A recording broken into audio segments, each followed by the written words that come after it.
Halo pemirsa setia, Spotlight News kembali lagi hadir di hadapan Anda. Bersama saya Aisyah. Pada berita penuh inspirasi kali ini, mari kita bersama-sama menjelajahi keajaiban dunia penelitian iklim. Pada kali ini, Spotlight News melakukan kunjungan ke Stasiun Klimatologi Bogor. Kunjungan kami mengungkapkan gerbang pintu yang lebih dalam mengenai perubahan iklim dan lingkungan. Saat ini cuaca ekstrim sedang melanda di daerah Jabodetabek, khususnya Jawa Barat, terutama di Kota Bogor ini.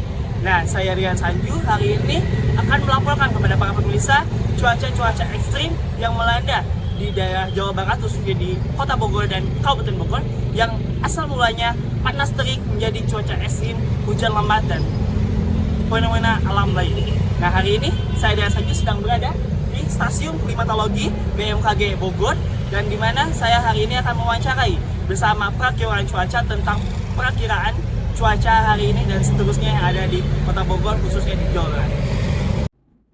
BMKG memprediksi cuaca ekstrim di Bogor terjadi hingga Desember 2023. Kebetulan sekali BMKG Jawa Barat ini mempunyai dua tupoksi yang jatuh ke sini gitu. Maksudnya jatuh ke sini kita mengamati unsur cuaca, kita juga mengamati unsur iklimnya. Nah, kebetulan kalau cuaca memang Bogor, khususnya Bogor ya, Bogor ini mempunyai wilayah yang unik gitu ya. Banyak wilayah yang masih kering, tidak ada hujan, ternyata Bogor hujan petir. Hujan petir banyak akibatnya yang terjadi, pohon tumbang dan lain-lain sebagainya. Itu banyak terjadi di Bogor, terutama dalam 1 minggu ini. Kenapa demikian? Karena Bogor itu pertama dari faktor lokalnya, ada namanya, kalau cuaca kan banyak ya kita melihatnya, ada unsur lokalnya, dinamika atmosfer lokalnya, regionalnya, terus kondisi topografinya gitu. Bogor itu termasuk kalau dari sisi iklim mempunyai satu wilayah zona non-zone namanya. Seperti yang mungkin bisa dilihat di sini, tipe 1 musim di Bogor, terutama Kota Bogor itu tidak mempunyai musim, maksudnya musimnya sama gitu.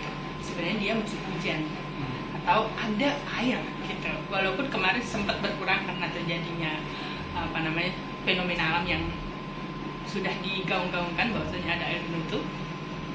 Terus kemudian kalau Bogor sendiri, kenapa yang minggu-minggu ini cuacanya cukup ekstrim? Pertama dari labilitas atmosfer lokalnya. Kita melihat adanya pertama sedang dan kuat, kemudian suhunya RH-nya suhunya itu dia lebih masih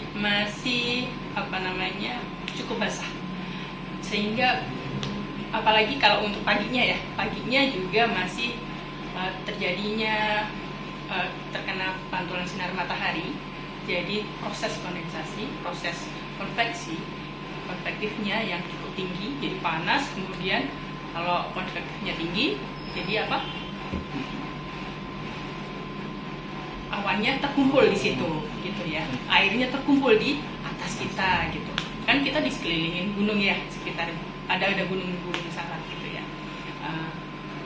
Terjadinya di situ ketika sudah menumpuk karena udah labilitas udaranya udah mendukung, kemudian topografinya juga sudah mendukung, terus kemudian suhu muka lautnya juga mendukung, ya terjadinya banyak terjadi hujan lokal istilahnya. Banyak yang lokal yang tidak terdeteksi ketika tiba-tiba di sini hujan gitu, tapi ternyata di sana nggak hujan gitu, nggak ada 5 kilo mungkin sudah bisa terjadi seperti itu.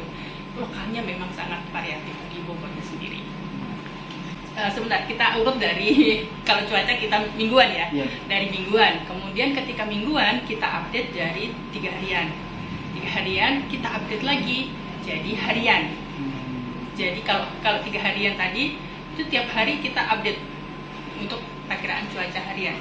Ketika ada 3 harian itu tadi, kita update lagi 1 harian. Ketika terjadi fenomena yang namanya juga atmosfer kita cepat sekali berubah, kita update lagi per jaman namanya nowcasting.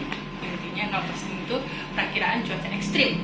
Jika misalkan ada terjadi hujan ekstrim, setengah jam sebelumnya kita sudah kasih warning ke masyarakat sekitar. Bukan hanya masyarakat sekitar, mungkin di info BMKG juga ada bahwasanya sudah mengeluarkan nowcasting gitu. Ya mudah-mudahan dari masyarakat juga lebih peduli lagi terhadap peningkatan kewaspadaannya, terutama tentang kondisi cuaca ekstrim yang tiba-tiba. Itu aja. Terus kemudian penggunaan air bersih. Jadi terkadang-kadang ketika ada hujan, air itu kan keruh gitu biasanya. Air tanah itu keruh tercampur dengan mungkin dari hal-hal yang kotoran gitu, lumpur, biasanya seperti itu keruh, bukan karena keruh karena tercampur dengan air hujan. Nah itu juga perlu diwaspadai. Cuaca ekstrim melanda Kota Bogor sejak awal November 2023. Masyarakat merasakan langsung dampak dari cuaca ekstrim yang terjadi belakangan ini. Itu harus apapun kita kerjaan itu harus mau nggak mau ya harus dikerjain. Jadi kan kalau nggak dikerjain nanti ada komplain dari atasannya. Kalau pas musim hujan paling ntar nunggu rendah dulu. Kalau nggak nunggu rendah paling ntar kalau udah gerimis kecil, nah baru kita mulai ke lapangan.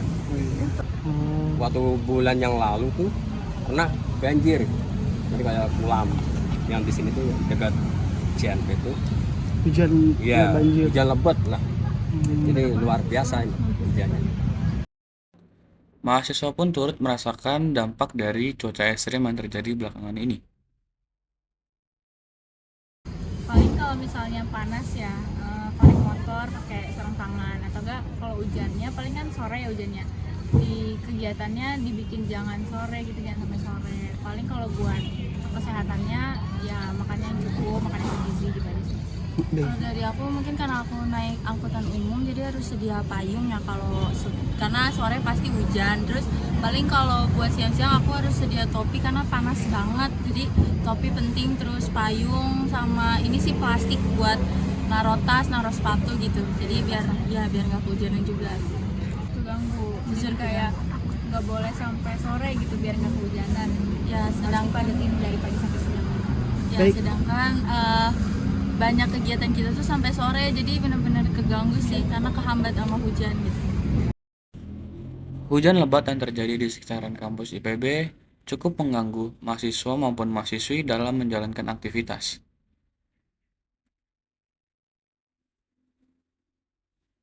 Itulah liputan perihal perubahan cuaca ekstrim yang ada di Jabodetabek, khususnya di Bogor. Dari tadi ada penjelasan dari pihak stasiun klimatologi BMKG Bogor sampai ke animo masyarakat. Semoga waktu ke waktu cuaca di daerah Jabodetabek ini, khususnya di Indonesia, bisa tergabung baik agar tidak merugikan pihak masyarakat sampai ke lingkungan alam sekitar. Saya Adrian Sanju dari Bogor, Jawa Barat, Spotlight News melaporkan. Baik, terima kasih Andrian yang telah menyampaikan langsung dari Stasiun Klimatologi Bogor. Demikian berita menarik yang dapat kami sampaikan. Saya Aisyah pamit undur diri. Selamat beraktivitas dan sampai jumpa.